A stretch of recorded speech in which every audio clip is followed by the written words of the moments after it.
They came at least 12,000 years ago, and perhaps as long ago as 30,000 years. This was a time when the great glaciers of the Ice Age froze the oceans, locking up vast amounts of water and uncovering new lands.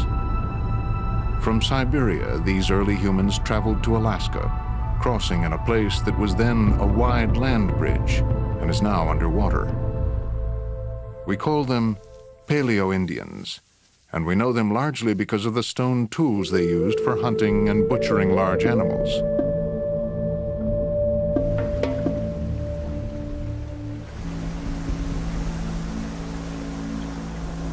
At the end of the Ice Age, about 10,000 years ago, a new way of life began to emerge. This was the archaic culture.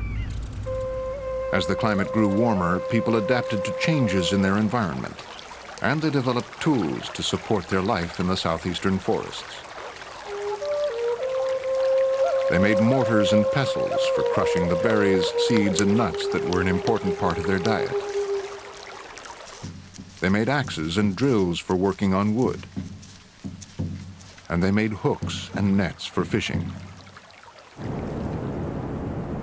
The Archaic period lasted about 7,000 years.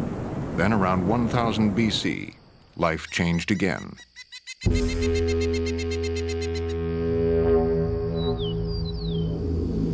This was the Woodland Era, a time of transition when people learned to cultivate some of the native plants they used for food.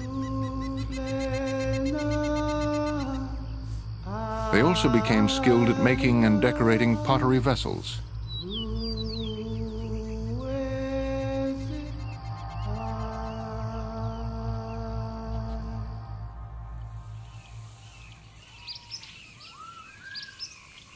Between 700 and 900 AD, a new culture arose, a civilization the likes of which had never been seen in North America.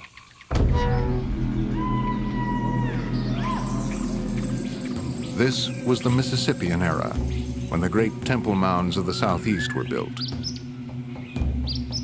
These massive earthworks, some of them measuring hundreds of feet around at the base, were built and rebuilt over a period of many years, gradually growing taller and taller. These distinctive flat-topped earthen mounds provided a foundation for temples, for chiefs' houses, and for other buildings important to the lives of the people of the Mississippian culture. The mounds faced a large open plaza, an area that was the center of communal life in Mississippian society.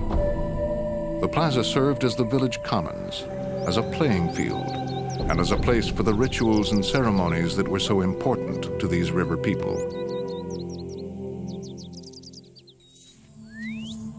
During this period, agriculture began to play a larger role than ever before.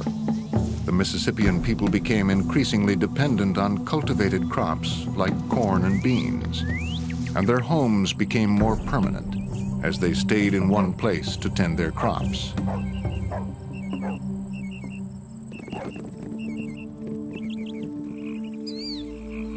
Along the Etowah River in North Georgia, archaeologists have uncovered evidence of a flourishing Mississippian community. At one time, several thousand people may have lived here, in a town that surrounded a number of large mounds. The largest was the Temple Mound, 63 feet high and covering 3 acres at its base. The Etowah Indians were skilled craftsmen, and the artifacts they left behind give us a glimpse into the lives of the people who lived here.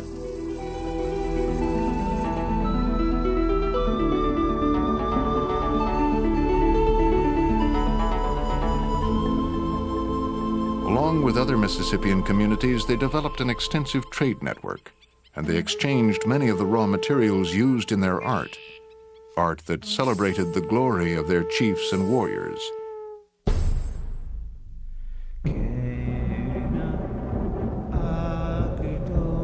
But as rich and grand as the Mississippian culture was, it couldn't withstand the pressures that arrived from a distant land. When Hernando de Soto landed on the coast of Florida in 1539, He came with authority from the Spanish crown to conquer, pacify, and populate the land.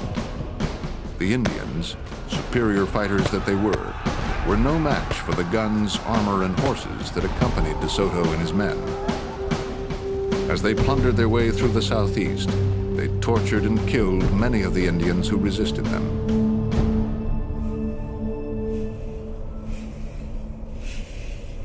The Spanish were followed by the French and the British, who established missions and trading posts throughout the southeast. They forced the Indians not only to work for them, but to accept and adapt to European customs and beliefs.